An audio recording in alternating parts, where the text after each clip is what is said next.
metodologia científica nunca parece fácil, né, para ninguém.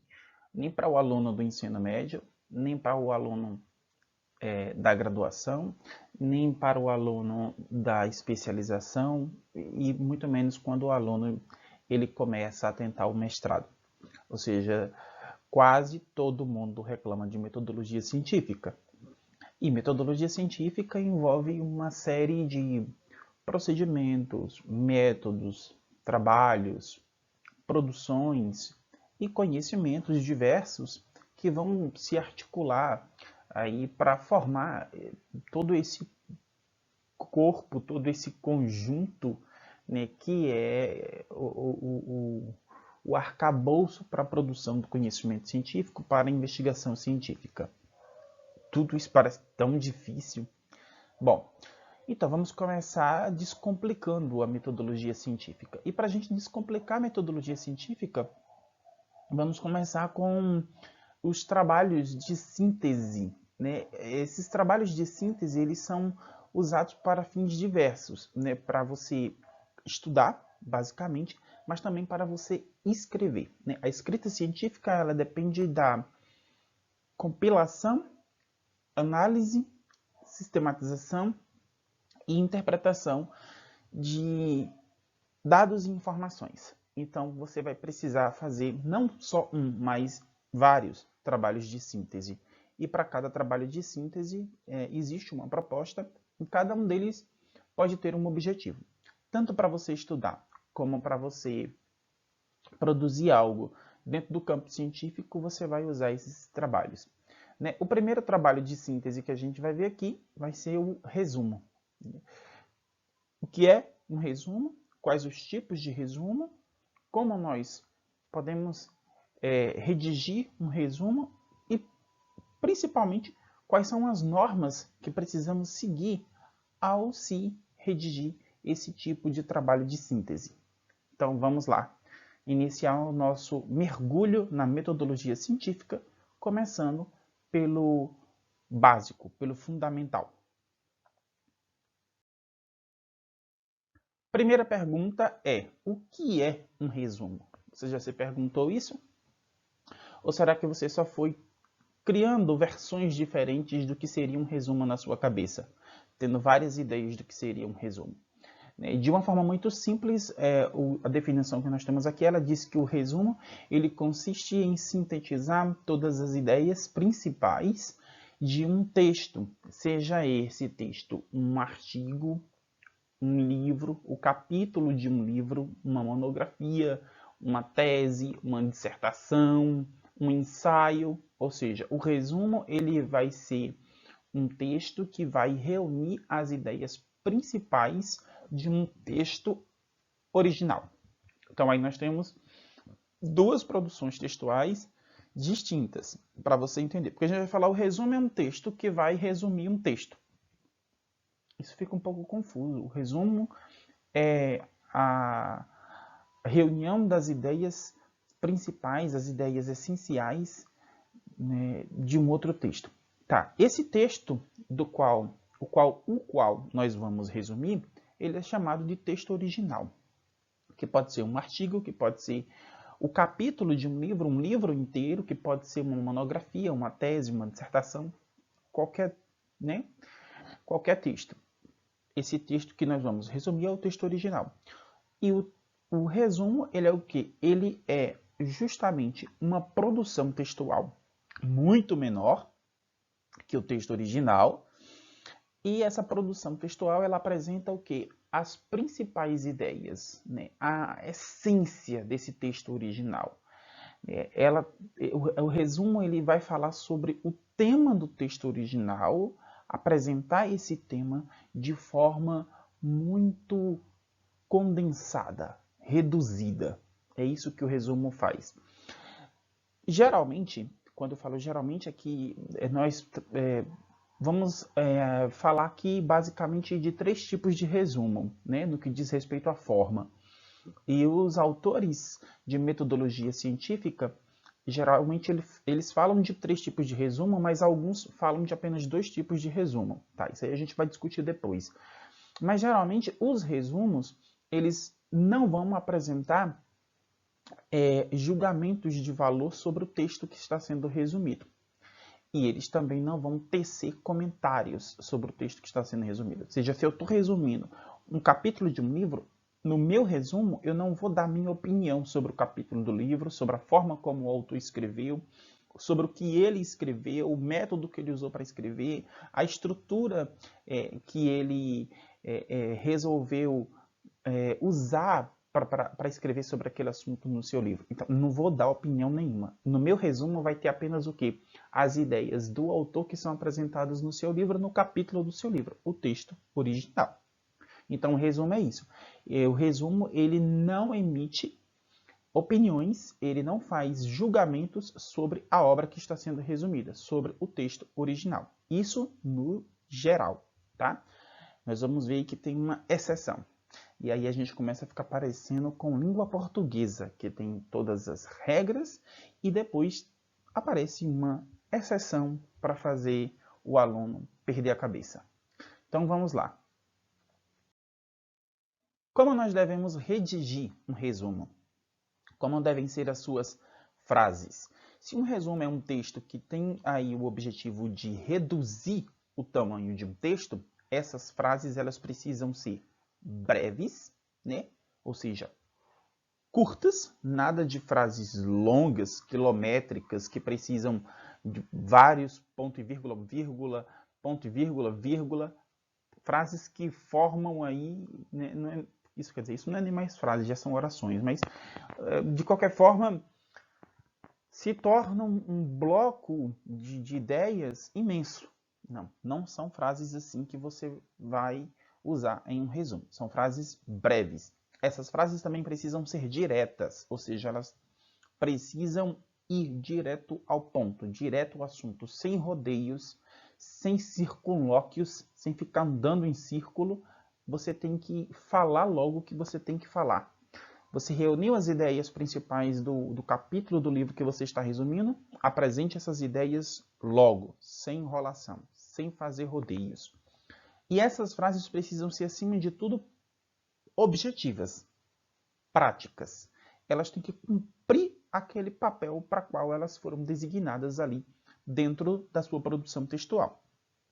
Se você está escrevendo um resumo de uma obra de ficção que é extremamente complexa e você usa frases que tentam explicar um capítulo especialmente complicado daquela obra, ou um personagem, ou um episódio, não use frases que sejam muito confusas. Senão o capítulo vai ficar tão confuso como no texto original, o que vai transmitir a ideia de que nem você mesmo conseguiu compreender a obra que está resumindo, né? Então as frases precisam ser objetivas, elas precisam ser práticas, cumprir aquilo que elas estão ali para fazer dentro do seu texto, né?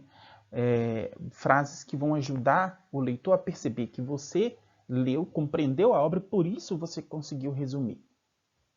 Se bem que o resumo ele pode ter também outros objetivos, né? Como a gente vai ver mais adiante. Então, ao redigir o seu resumo, use frases breves, curtas, né?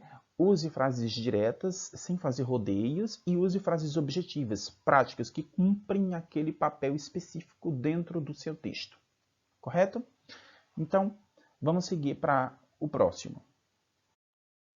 A escrita. Como é que é a escrita de um resumo? O resumo, nós vimos ali que ele é um trabalho de síntese e ele se caracteriza também como um trabalho acadêmico, né? Quando a gente fala trabalho acadêmico, não especificamente quer dizer que ele é um trabalho só para quem está na faculdade, mas ele é um trabalho que prioritariamente ele vai levar ao processo de investigação e de produção do conhecimento científico. Então, ele é um trabalho de natureza científica, acadêmica, né? A academia, a faculdade, ela trabalha com o método científico. Então, a escrita, ela tem que ser em bom estilo. Bom estilo significa que você tem que escrever, primeiramente, seguindo aí a norma padrão, né? Nada de gírias, nada de palavras de um vocabulário impróprio, né? Nada do uso excessivo aí de palavras que vão causar no leitor, que vão causar na pessoa certo desconforto. Então tem que ter um bom estilo. Bom estilo seria isso, seguir a norma padrão.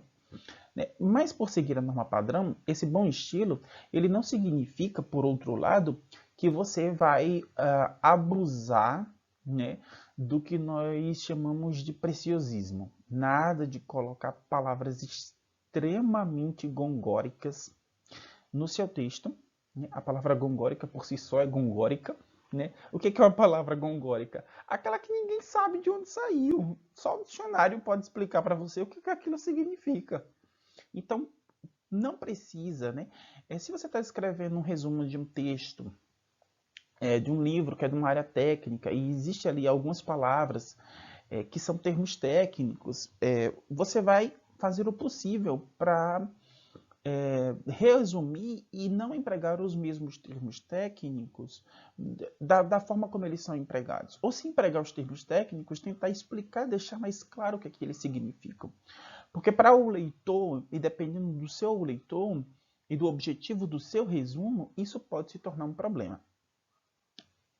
Então, bom estilo, né? Escrever numa norma mais padrão, né? Usando uma linguagem mais científica, uma linguagem mais formal, né? Menos informal, mas não abusar desse preciosismo, né? Não abusar de palavras gongóricas, rebuscadas, não abusar também dos jargões da área sobre a qual o texto, né, está falando, para que o seu texto ele esteja um estilo bom, seja suave, fácil de ser lido, de ser compreendido, né?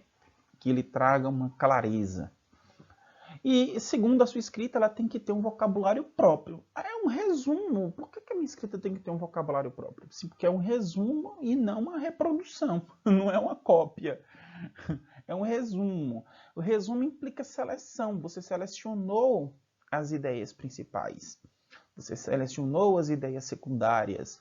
Você percebeu a ordem que elas aparecem no texto. Você percebeu quais as conclusões do autor. Você pode falar de tudo isso usando o seu próprio vocabulário, as suas próprias palavras, sem precisar ficar copiando pedacinhos do texto e montando ali um quebra-cabeça. Não, isso aí não é um resumo, né? Montando o que nós chamamos de colcha de retalhos, né? Isso aí, não, isso não é um resumo. O resumo ele tem que ser a partir de um trabalho que você tenha feito com o texto, de leitura, de sublinhar aquilo que é mais importante, né?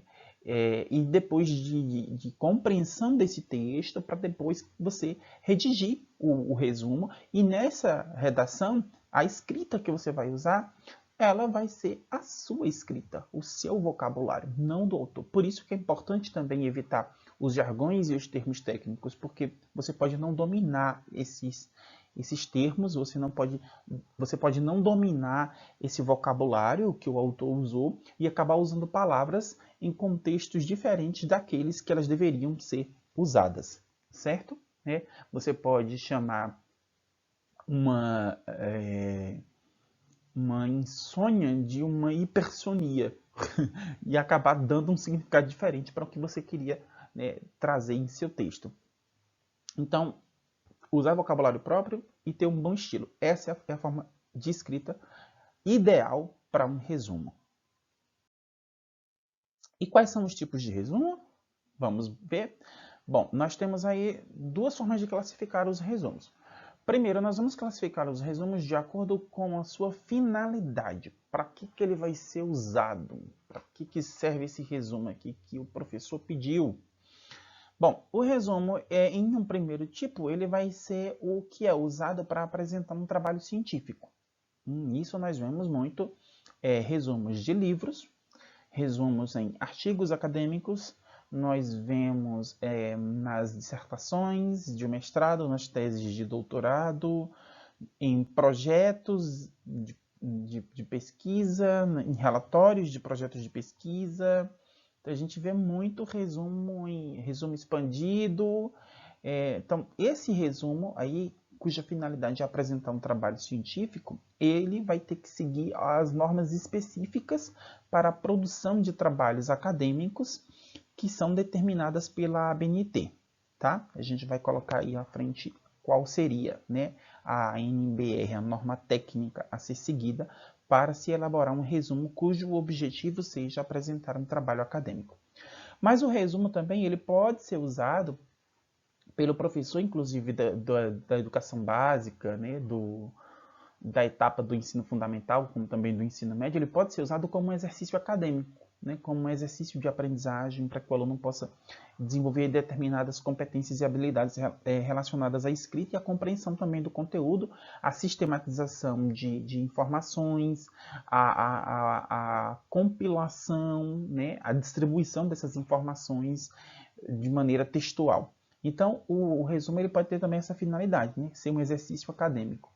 Então, esse resumo como exercício acadêmico, ele é diferente do resumo que tem como finalidade apresentar um trabalho científico. Ele tem uma estrutura diferente e ele tem também aí uma normatização diferente. E nós não vamos falar aqui no restante da nossa exposição sobre o resumo que serve como uma apresentação para um trabalho científico. Nós vamos falar do resumo como exercício acadêmico, tá? Mas vamos só dar uma ideiazinha de qual norma esse resumo que serve para apresentar um trabalho científico deve seguir. Bom, com a finalidade de apresentar trabalho, né, o resumo ele deve ser elaborado de acordo com a NBR 6028, da Associação Brasileira de Normas Técnicas, a ABNT. Essa NBR ela é de 2003, que define as regras para a redação e apresentação de resumos. E nós sabemos que, às vezes, os resumos, né, para apresentar trabalhos científicos, não é apenas um resumo em língua portuguesa. Às vezes também, às vezes não, a maioria dos casos, exige-se também um resumo em língua estrangeira moderna, que pode ser o inglês, né, prioritariamente, o espanhol, o francês e até mesmo o alemão, tá? Então, se o resumo que você tem que redigir, ele tiver o objetivo de apresentar um trabalho acadêmico, ele precisa seguir a NBR 6028 da ABNT, porque ela vai especificar quais são as normas para a elaboração desse resumo, inclusive a quantidade de palavras, né, que ele tem que ter. Agora, o outro resumo, o resumo como exercício acadêmico, né, como exercício de construção de conhecimentos, ele segue aí uma outra, né, uma outra tipologia, uma tipologia secundária, né? Esse resumo ele pode ser dividido aí em 3 tipos, de acordo agora com sua forma, né? Com sua forma. Isso lembra muito um texto do Vinícius de Moraes, né, que fala sobre a forma e a interpretação da forma.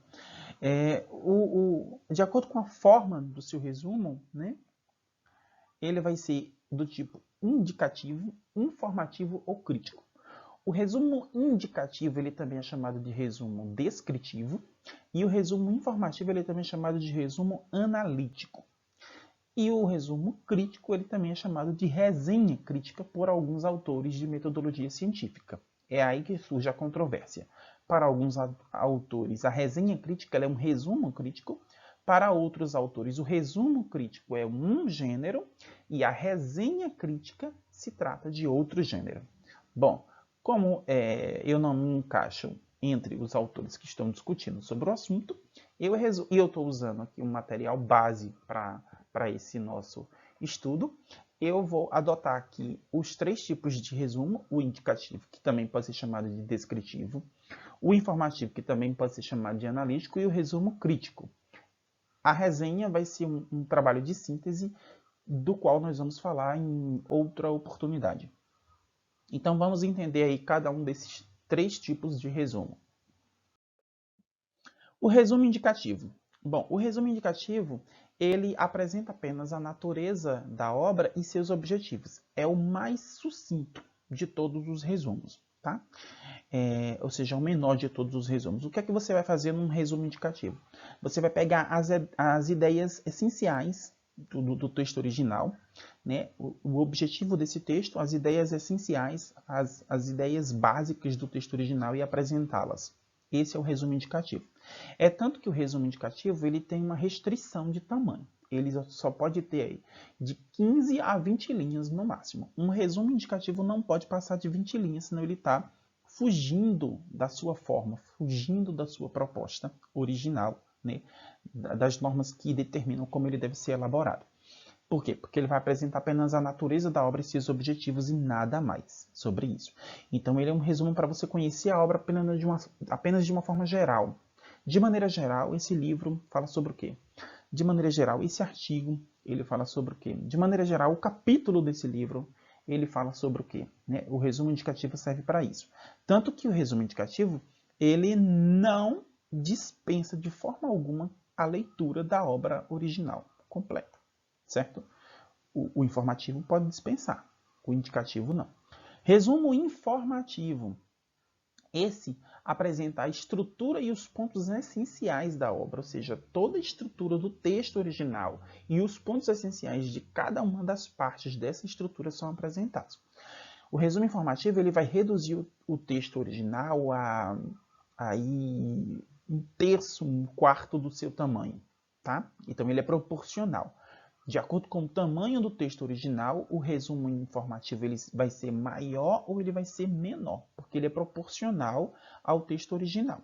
Então, se nós temos aí um texto original, né, um artigo de 10 páginas, nós podemos fazer um resumo aí de até 1,5 página, 2 páginas, um resumo informativo sobre esse texto, porque ele tem que apresentar tanto a estrutura do texto original, como os pontos essenciais desse texto.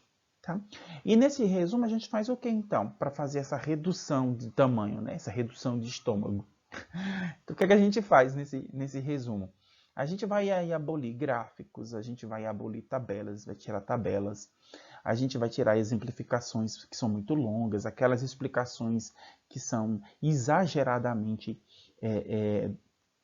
extensas, né? Eu não diria prolixa, porque senão a gente está acusando o autor de ser prolixo, mas que são extensas, né? É quando o autor tenta ser muito didático e se empolga na explicação e vai muito longe, que nem eu estou fazendo agora.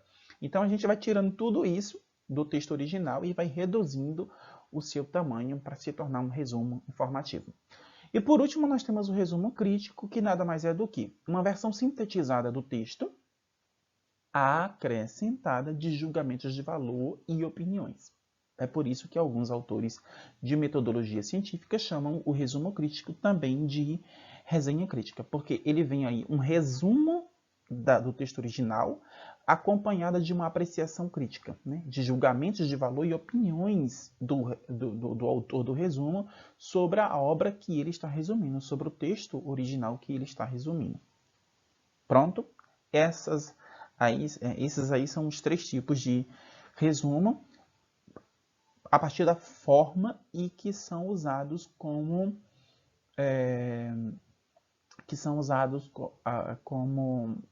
exercício acadêmico, tá? Esses são os resumos que são usados como exercício acadêmico. Como resumir? Bom, nós temos uma norma para textos curtos e uma norma para textos longos. Como se resume um texto curto? Por parágrafo. Você vai resumir a ideia de cada parágrafo, ou seja, tentar identificar a ideia essencial, né, de cada parágrafo. Quando é um texto longo, como um artigo, como um livro, uma tese, uma dissertação, você vai tentar resumir a ideia de cada capítulo, a ideia de cada parte, a ideia de cada seção, a ideia de cada subseção desse texto, né? Você vai tentar resumir as ideias centrais da estrutura do texto. O texto ele foi construído com uma estrutura e você vai tentar apresentar as ideias essenciais de uma estrutura. Por exemplo, se você fosse resumir uma peça de William Shakespeare, que são divididas geralmente em 5 atos, no resumo você ia fazer o quê? Ia resumir a ideia ou os acontecimentos, né, de cada um dos 5 atos. Era assim que você ia fazer o seu resumo, né? E aí, no caso, um texto curto, né? Por exemplo, você vai resumir aí um ensaio, um dos ensaios aí escrito pelo Albert Camus, por exemplo, e aí você tem ali um texto curto. Então, o que é que você faz? Você resume a ideia principal, a ideia essencial de cada parágrafo desse texto, porque não são muito longos os ensaios, né? Isso quando a gente está falando de ensaio curto também, porque quando é um ensaio um pouquinho mais longo, né? O Mal-Estar na Civilização, do Freud, é um ensaio um pouco mais longo, né? Não dá para resumir ele por parágrafo, vai ter que ser por partes. Então, mas existe aí o ensaio curto, que pode permitir aí o resumo das ideias essenciais de cada parágrafo. Quais as normas para resumir? Quais as normas nós devemos seguir para fazer, né, para redigir um excelente resumo? Se não seguirmos norma alguma, o resumo vai ficar de fato um tanto complicado, né? Como exercício acadêmico, o resumo ele estabelece uma série de normas a serem seguidas pelos alunos ou por qualquer pessoa, né? Desde que ela esteja predisposta a fazer um resumo, ela tem que seguir essas normas. E quais são essas normas? É importante falar que essas normas elas ajudam, inclusive, a você perceber se o seu resumo ele foi bem feito, se ele seguiu a proposta para esse tipo de trabalho de síntese. Vamos ver as normas em 2 blocos. Nesse primeiro bloco, nós vamos ver aqui essas 3 normas, e no próximo bloco a gente vai ver as normas restantes. Nesse primeiro bloco temos aqui, a primeira norma é apresentar de maneira sucinta o assunto da obra. Resumo é condensar. Então, o assunto da obra, né, que seria mais fácil ele ter colocado tema e não assunto, né, porque o tema ele é composto por um conjunto de assuntos. E o assunto por si só é um mote muito específico, né? É algo muito específico, mas tudo bem. Então, você vai apresentar de maneira sucinta o assunto da obra. A obra fala sobre o quê? Apresente isso no seu resumo de maneira sucinta. E o que é sucinta? De maneira breve, curta, direta e objetiva. Ponto. Não apresente juízos críticos ou comentários pessoais. Nós já falamos aqui que o único resumo que vai aceitar, que vai permitir que você dê sua opinião e que você faça julgamentos é o resumo crítico. O resumo, o informativo, né? E o resumo,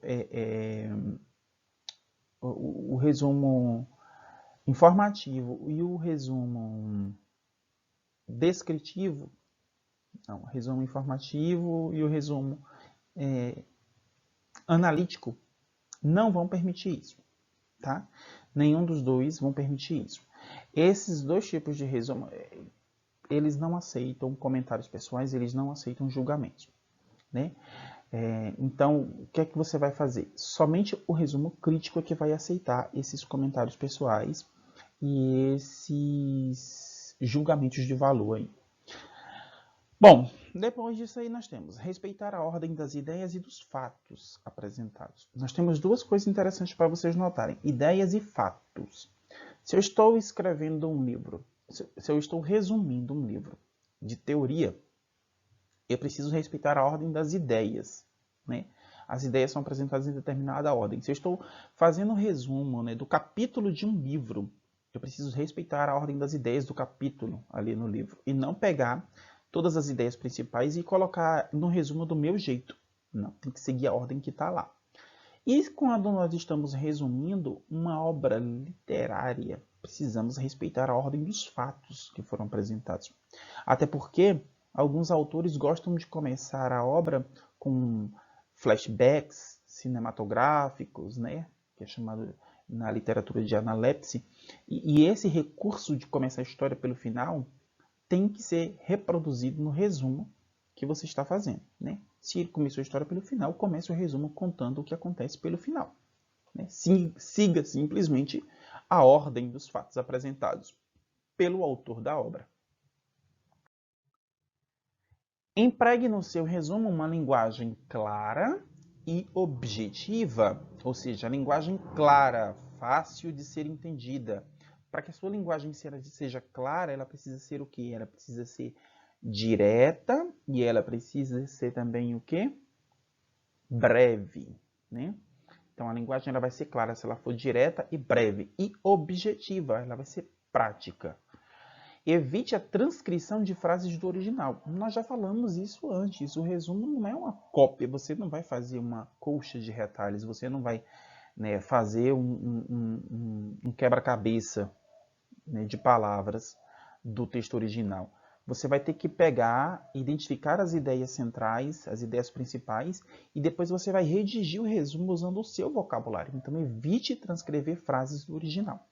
Mas como é dele, note que ele fala evite e não nunca transcreva. Então, você pode fazer alguma transcrição ou outra, desde que isso seja indicado no seu texto como uma referência, tá? Como uma citação. E aí, aponte as conclusões do autor. Ou seja, não esqueça o final, né? A conclusão. O final da história, a conclusão da obra, a conclusão do ensaio, a conclusão da tese, a conclusão do artigo. No seu resumo tem que ter essa conclusão, tem que ter o final da história.